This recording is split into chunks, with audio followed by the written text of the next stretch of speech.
Welcome to the very first episode of From a Men's Perspective, a brand new segment here on the Mayi Lenz Podcast.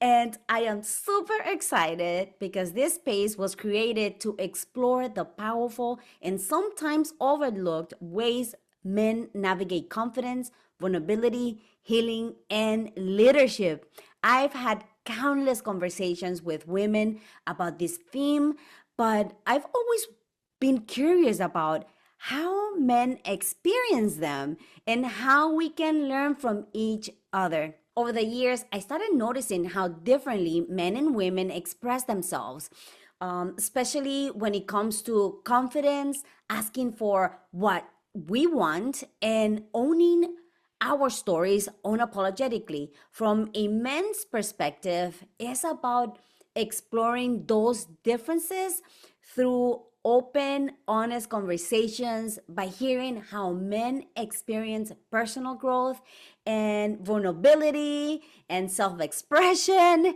We create space for deeper understanding and learn from each other in the process. At the heart of it all is one core message: owning your story unapologetically, whether you're building a business, healing from something life changing, or simply trying to grow into the best version of yourself. Whatever that is for you, your story matters. And today I'm honored to start this series with someone who truly embodies transformation. Blaze, he's a distinguished Toastmasters, life coach, fitness coach, and sobriety coach who's been sober for over 2,000 days. His story is raw and inspiring. Blaze, welcome to the show. Thank you so much for being here. I am so excited to have you on our first episode of the From a Men's Perspective. How are you today? I am well. I am well. Honored to be here. Honored to share this space. Tell us a little bit about your story. Yeah, absolutely, absolutely. I've been through a lot in my journey, and if I can change, anyone can change. I came from growing up early in childhood, the abuse in the home, to growing up, parents not having a lot of money, having to struggle, and just all that. And really never had strong examples of committed men, healed men. All I saw, when I thought of a strong man, I just thought of a man that was abusive or a man that would yell or was just very aggressive and very blunt, uh, and just those sort of things. So growing up, into my 20s, probably early 30s, I admit I was toxic. Mm. I was a nice guy to a point, but I had that other side of me where I was never abusive or anything, but I was very aggressive and Wow. sarcastic. You know, the women love a man who's overly sarcastic, right? What do you think is that though? That's a great question. I grew up with seeing that around me and my family and just friends. Just the sarcasm was just real, and you don't realize how much sarcasm affects others until you deal with somebody close to you who's very sarcastic to you. Like, that was unnecessary. Why'd you have to say it like that? I was just wondering. I was just curious. So just a lot of sarcasm. And I would say 10 years ago, I had no clue that I would be the man that I am now. It's been transformative from going vegan 8.5 years ago, just changing everything to quitting alcohol consumption close to 6 years ago, becoming a father. That really changed everything, and just focusing on healing. It wasn't about anything else. It was really about healing, learning why.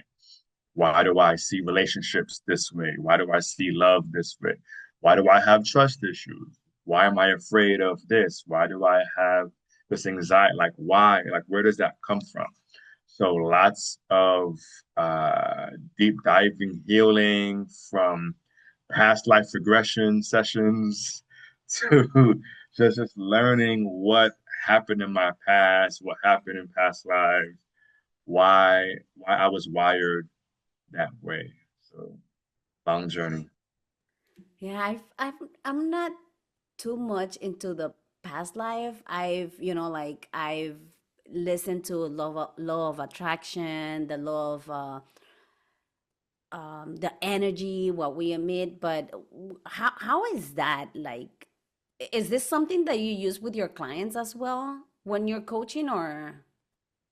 I don't tap into past life uh, too much just because I feel I don't have the right expertise in it yet.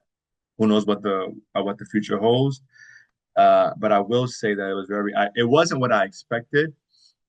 I thought I was going to have to drink some potion or something to be in this altered state, and there'd be this music playing, this eerie music or something, and Oh. it wasn't. Yeah, and then I have to stare at some beam of light, and it wasn't anything like that at all. It was a therapist, sat me in the room, asked me questions. What are my intentions? And she just said something that it it it, it made me feel at ease. She said, "You won't see everything. You may not see all your lives or anything, but what you will see, you'll only see what can help you in this life." So she said, "You could have lived 12 different lives. You may only see one. You'll only see what's going to help you now in this life." So, oh, and I just saw different versions of myself. And funny thing I saw in the past life regressions was I saw a lot of fear. I saw a lot of fear and me trying to face the fear, me trying to overcome the fear. That was the essential theme, me trying to break away from family and just those ties and me trying to be the exception, but having to face the obstacles and the fear of what the backlash would be or like what was to come. So in some lives I was like a little girl and Wow. just various things. And in some, lives I was a king. It's just all different things. But in everything it was something to come, some sort of fear To that I overcome. had to overcome.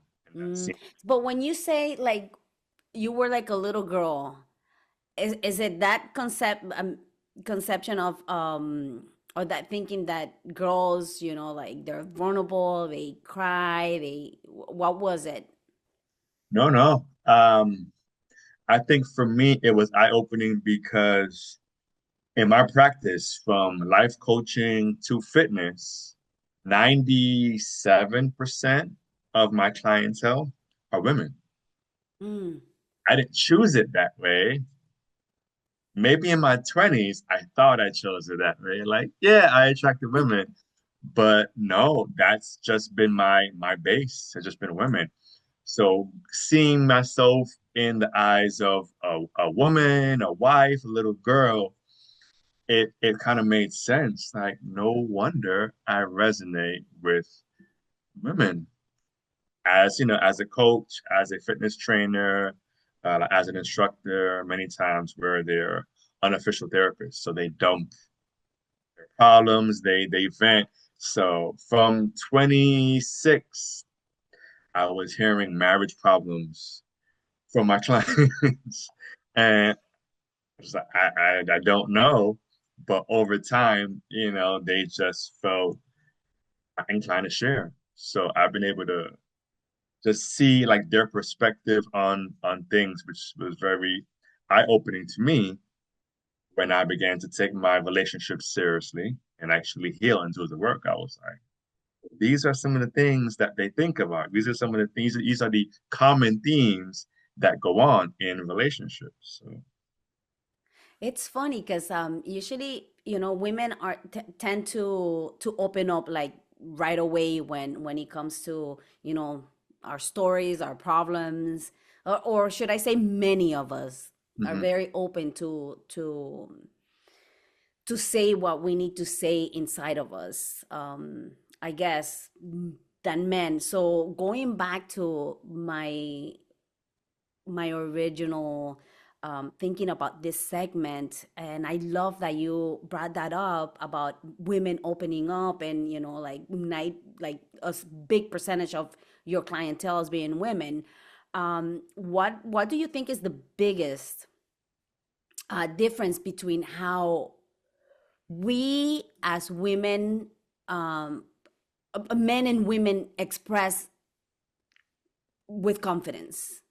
Do you think men are more likely to, like, when we say like fake it till you'll make it, do they open up more like that? Are they more, what are the differences when it comes to gender? I honestly think men are more insecure than women overall, but men just have a way of masking it. Men have a way of Mm. showing you the image We can do or it. the character that they want you to know. So they put this image in the front, and men won't vent. There's a stat, I don't know the actual numbers of the stat, where more women go to therapy, more women seek help Mm. than men, but that's not because women need it more. It's because most men don't ask for help. So we're more vocal when it comes to Mhm. asking Men will for that. hold that in and not even tap. A lot of men, now things are changing, but in general, most men won't tap into their healing or why they are how they are. So if they're abusive and they don't realize that that may have stemmed from their stepfather or Right. their father or their brother or somebody close to them, that may have stemmed from them feeling like they weren't seen or them feeling like they had to prove themselves in school or in the home or whatever. And it's, Right. been brought through. So a lot of men, they just hold it in and they only show you what they want to show you. And a lot of men, they think from here, like, does this make sense? If this is not going to make sense or if this is going to bring forth hurt, I'm good. I don't need to do that. She doesn't need to know all that. I'll only show her this. Where a woman, many times, not in all cases, but many times, once they feel a level of comfort in whatever capacity, like, this is how I'm feeling. And many times in an unhealed woman, they don't know how to dump that like on somebody. So it can come across as angry or a woman who's revengeful or bitter or overly like emotional or just whatever it is. But I feel like men and women are very similar. We all have our issues. We all have trauma that we're dealing with, like in whatever way. And it's I feel it really gets back to working on healing, Right. whatever and whatever way that is, whether it's on a podcast, whether it's reading, whether it's getting in touch with nature, therapy, coaching, whatever it is. But men need to stop faking the funk and realize that it's okay to not have the answers. Men, it's okay to be lost and admit it. It's like that what everybody jokes about, that when you're driving and men don't want to ask for directions. It's like, remember, a lot of people are not going to remember this, but before GPS we have the maps. Yeah, And men don't, I don't know what it is, but why don't you guys like asking for directions? I'm still like that. Really? Yes. But you know what? You were saying something, and I was just thinking about this because I have a godson. Well, I have two godson. I have a stepson, and sometimes I see moms or dads saying, um, "Suck it up! Don't cry, guys. Boys don't cry. That's for girls." Like, so we have all these misconceptions about, okay, so girls are supposed to cry and men are supposed to be just strong and shut up, and we are doing a disservice there because then that's how men tend to mistreat women when they are in their relationships, Mhm. right? Like, Yeah. I don't know. No. Absolutely. Absolutely. Men are told to suck it up, to not show emotion, which causes damage down the line because okay, they get in the habit of sucking it up, thinking that's the right way, not realizing that their feelings are valid. What they're going through, it is valid. And if they suppress it over time, it's just going to either one, damage their relationships with their future kids, with their spouses, or cause health issues. Because that trauma, that energy, it needs to go somewhere. So it's either going out of you or staying in you and causing damage. So yeah, I mean there is a balance though because I do have a son and you know I don't want my son crying every 5 minutes. Right. You know, There's a there there should be a balance, is a right? balance, but when he does, I do try to understand why. So it's not why are you crying again? It's like well, let me try to understand. Like he plays football, and in the last season they had their playoff game, and during that game it was hot. My son got injured. He was put on the sideline. His Oh ankle was boy. hurting. We iced it. We did all this. He got back in the game while limping, made some crucial plays. Like he played, he gave it Wow. everything, and they still lost in that playoff game. And, you know, if you lose in a playoff game, you're out of the playoffs. And after that game ended, he started crying. And I was actually happy to see that. I was happy to see. I was like, he gave everything. This game was full of highs and lows, all types of emotions, the physical pain, just everything. And just seeing him play through the injury, make the like he gave it everything. And to see him tear up, I was like, yeah, yeah, like I get it. He Where didn't back in bottle the that day, up. yeah, where back in the day, you know, growing up in the 90s, 80s, it's like, What you mean, boy? yeah. Hmm. Oh, wow. I So love that. Yes. So you have one son. You don't have hmm, girls. technically, I do have bonus daughters. I do Oh, have okay, bonus okay. daughters. Yes. I have Oh, three bonus daughters and as well a goddaughter. So a oh. lot of So daughters you around. have a lot of Yeah, girls in your yeah. life. I can't Yeah, I escape have a stepson and I it. have a stepdaughter, and those are I usually don't like calling people like step brother, Hmm. stepsister, or Yeah. you know, it's like a bone. I love that. When I heard that for the first time, Hmm. I heard this girl say, "Oh, I have a bonus daughter," and I was like, "That's so sweet." Hmm. Because usually they think, you know, step moms are like the evil queen. I That's the think that's why I misconception, don't right? like it. Yeah. Or that they even have this saying, you're treating me like the stepchild or something like that. Like if I feel like it's a step under. Right, So yeah. right. Mm-mm. Wow. Yeah, I don't have stepsisters. I have like half. That's another thing that I hate calling my brothers and sisters half. No, they're not half. They're my full-blown brothers and sisters. Yeah. I have Yeah. a Yeah. lot of them. Yeah. And I don't call them half. No, they're my brother. He's my brother. She's my Yeah. sister, and Yeah. you know, there's no half there. But I love that you said you have bonus daughters. I love it. That's so sweet. Yeah. Okay, so let's go to this question about mindset. I love talking about mindset and shifting and transforming. What's one mindset shift that you often share with your clients, male or female, about owning their voice? Mm.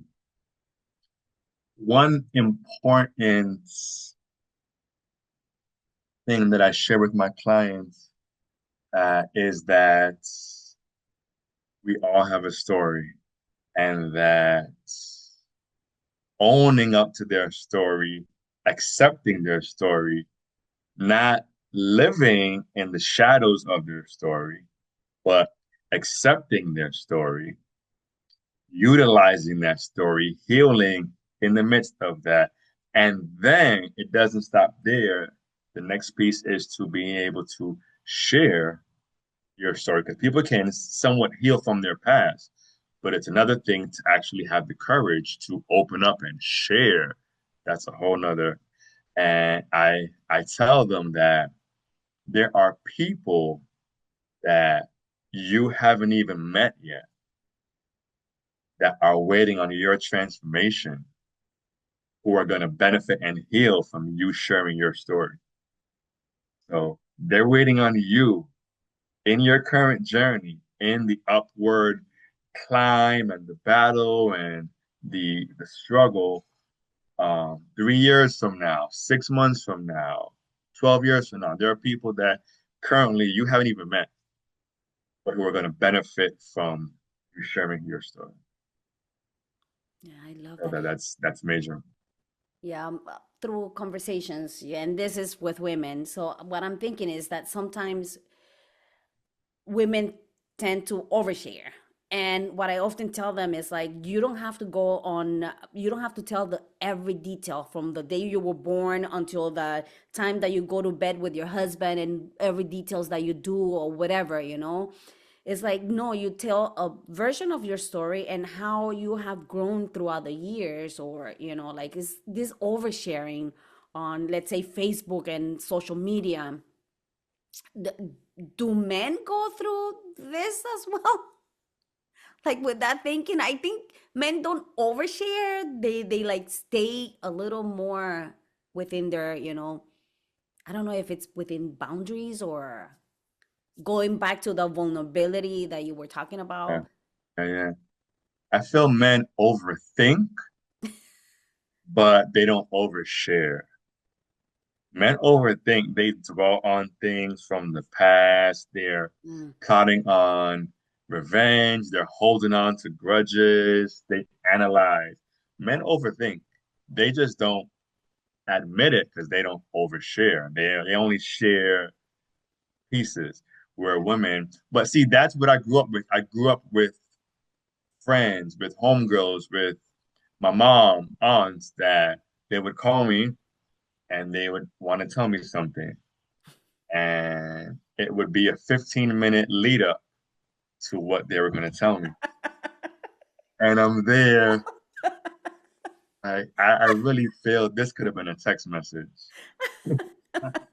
This really could have been a text versus you telling me what you ate this morning, and the friend you saw today that you went to high school with, and what you guys did in high school however many years ago, and she dyed her hair this color, We and tell a whole story around all that one. just to ask me what I wanted to eat today. Like it, it's a whole. I get it. Um, Hey, we're very detailed, okay? yeah, yeah. We like to tell our stories the way you know what my husband does. He grabs his hand like this, like if he's getting the violin, and he just goes like this. How long is this gonna take? And I'm like, man, but you know, like, I have to tell you the full story so you can understand where I'm coming from. That's what it is. It's the women, what they're feeling in that moment.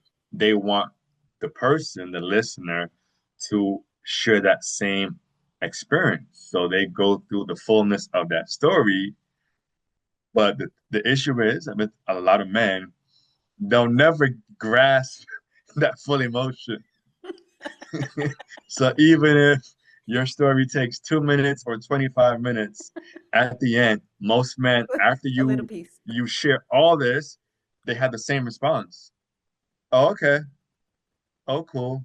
Oh, that's crazy. My dad is a prime example. Dad, I love you.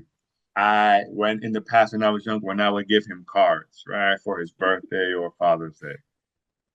And when I would buy him a card and then I would write a page of what he's done and what he means to me and the blessings that I pronounce on him in the future, write all of this. And I would give it to him. His response would be, all right, cool, bless. Then when I would give him a card that's really basic, generic, and write my name, all right, cool, bless. Same response. Wow. It didn't matter. Not saying he didn't appreciate it, Right. but especially in his older years, man of very few words. So I was like, I'd rather just tell him in person instead of spending all this time creating these cards that are so heartfelt, where I have like tears like on the card, and just get the same response. Like, all But right, I cool. but I find, like now that you're saying that the different responses, Mm, it depends. Like I think when you guys have something like you're really interested in and you want to tell the full story, you just and I'm gonna give you an example. My husband plays softball. And sometimes he comes home and he's telling me this whole story, and I'm like, you guys are worse than women. And I'm like thinking, and I'm like, oh my God, okay, can you just like, can you tell me what was the question? And I'm like, he's so excited because he's talking about something that he really enjoys, and I'm not so into sports. So it's like, so do you think that's also why you guys express sometimes different things, different ways? yeah, that what you said makes a whole lot of sense. Because if you have a guy who's really into sports or really into cars, they will overshare with their wife about the engine and the specs of that car and the team and the player who got traded. Then he then he went through an injury and then this and that. And the woman is like, I just like watching the team that is wearing blue. I I don't know Yeah. who I'm going for the blue team. And the guy is like all into. So that is true. We tend to overshare things that we're You guys are passionate really into. about. Yeah, yeah, yeah. I would say that. Wow. I love that. So, I was telling you about the fake it till you make it. And one thing that I used to say it's instead of faking it until you make it. And I don't know why that came to my mind, because this is something that we already talked about. But I use the word experimenting until you make it. Mm, Do you find that like maybe switching words sometimes triggers something in our brains, the female and the absolutely, male? absolutely. There's lingo, there's slang that I refuse to use because, like, are you listening to the words? Yeah, but it's a phrase. Mm, Yeah, but yeah, I'm not using it. So yeah, words are powerful, and just sometimes switching a word out that can make all the difference. all difference. Especially even through like text and different things. There are things that we say, the FML. You guys know what that means. I'm not gonna elaborate. And just certain things. Yeah, I'm too broke for that, or yeah, Mm, just I feel that it's affirmations. Like we are pronouncing things over a lot, even if it's just a joke. Uh, no, I really feel that words have power. yeah, and I know this is a totally different segment, but I'm gonna go back to what I usually. This is something that I usually ask every guest, female guest on the podcast, and it's around being unapologetically themselves and something that they stopped apologizing for. So for you will be like, what will you be your perspective? And you know what? I'm gonna go back to the lady that I was telling you about. That she's a sober coach and the founder. Oh my God, I forgot. Well, Corny Anderson.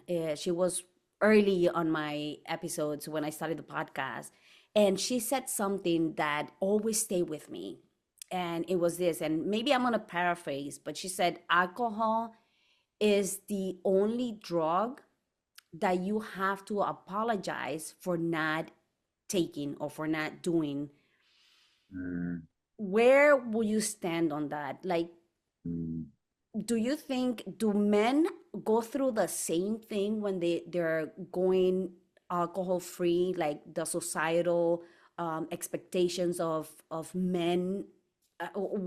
How is that world? Or also, is there something that you ever apologize for? Like, have you, or you're not vocal about it? Like, what's your perspective on this? I don't apologize for things I do and who I am anymore. However, when I first began that journey, it was a lot of mocking, ridicule Mm. from, oh, Blaze, yeah, like I would invite you, but you're boring now because you don't drink. Things like that. Things like, oh, I know you're vegan. And they would say, oh, I just had a big juicy steak. Hey, Blaze, I'm sorry. What you eat for lunch doesn't make me poop. Like I don't understand why you're saying sorry.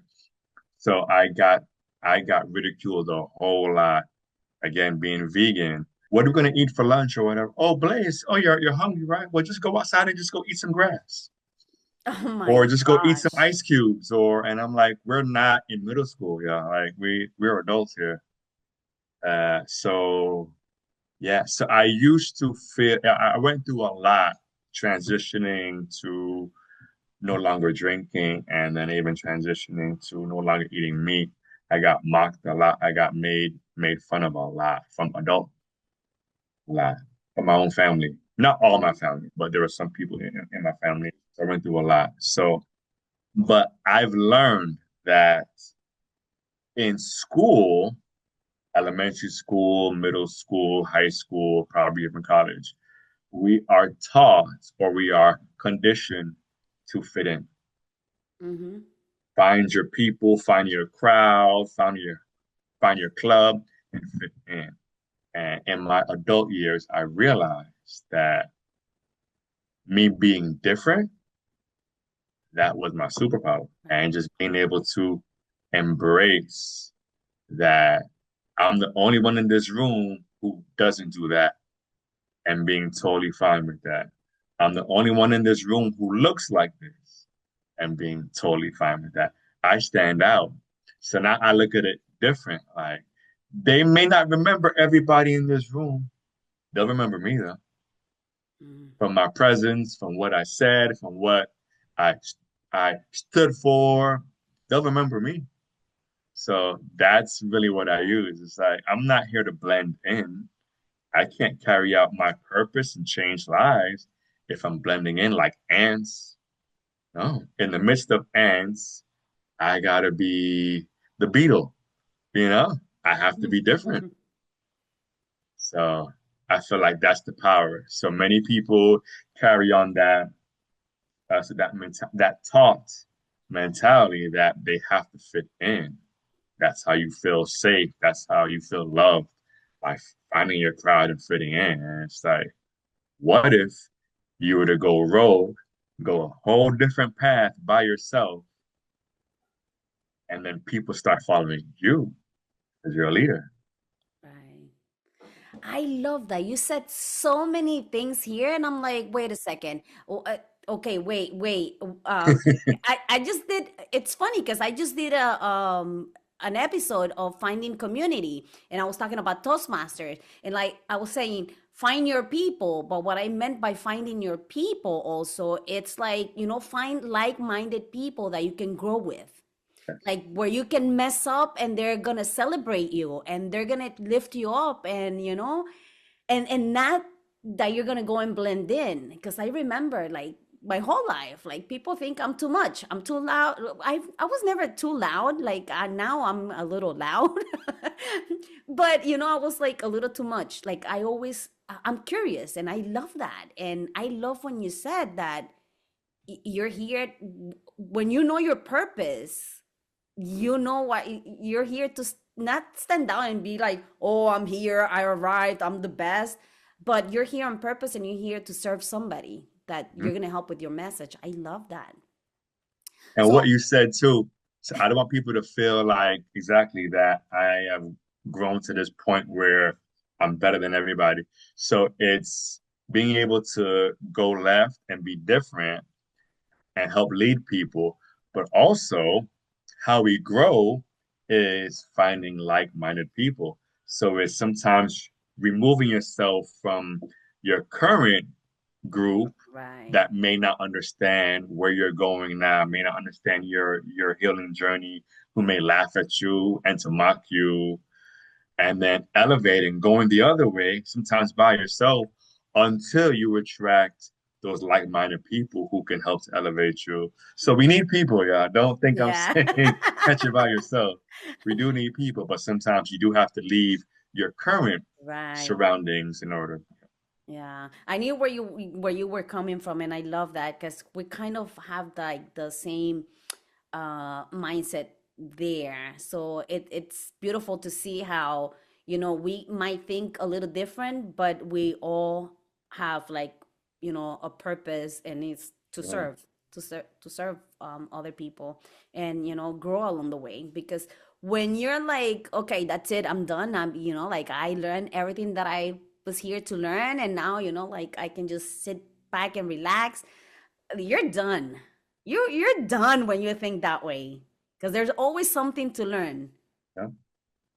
What would be one piece of advice that you have for somebody that is going through a rough time, whether it's transitioning, from drinking, or they probably lost a job, or they're looking for a new business opportunity? What advice will you have for somebody that it's on the verge of giving up? Absolutely. I have two things. One is don't believe the lie that you're stuck. Mm, You're never stuck. It may appear that way, it may feel that way, it may look that way, but there's always a way out. You are never stuck in your situation. And the second thing I would say is action.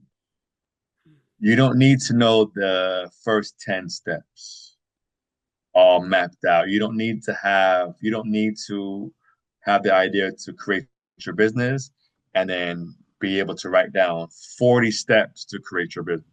You don't need all those steps. However, what you need to do is take step one, take action. And as you take action, and for everybody, step one looks different. But as you take action, then what happens? You get closer to the light, to the end of the tunnel. So you take action, then you see a little bit more on your path. Oh, I didn't see these things previously. Then you take another step, and then you see more. So I encourage you to take action, take that first step, and more will be revealed as you continue to take action. I love that. And that just reminded me of the quote from Latsui. The journey of 1,000 miles begins with the first step, right? Yeah. I Yeah. love that. Where can people find you and connect with you? Where are you most active? Yes, I am most active. Wow. All over. Mostly, I am on Instagram at Blaze the Lion. That's where I usually hang out most of the time, but I am also involved in my community. You may see me at some outreaches, at some half marathon events and 5K events. You may see me at schools, at elementary schools or middle Well, schools. I did see you at elementary school. Yeah, yeah, see. So I'm a little bit of everywhere. I do want to say a quick cheap plug is that I have some great news coming out, and that I'll obviously give more details later, but I am forming a community, Mm. and community is huge. And I'm forming a community that is going to be sort of a one-stop shop to help a lot of people from fitness to wellness to self-development to education, all of that in just one hub. So that's my major project Oh, wow. that I've been hard at work on, uh, to really just help everyone, because community, I know in the pandemic we kind of shied away, right, from like community. Mm. But even then we found community online, whether we were Yeah. on Zoom meetings all the time or on Instagram Live, we still found that. Yeah. So there's power in community, as you mentioned, Yes. finding like-minded people. So just be on the lookout for my community coming soon. And again, you can follow me on our platforms at Blaze the Lion. I love that. And to wrap up, that's what when we were talking about finding your people and that find your people, it's about community. Hmm. Community. And communities now it's like it's bigger, right? I love that. Thank you so much. And woo, our first episode on a men's perspective. And I am so glad it was with you because of fellow Toastmasters. And I want to bring more Toastmasters, my pips, my community Yeah, into this space. Thank you so much, Blaze. And you have a beautiful day. thank you. Blessings on.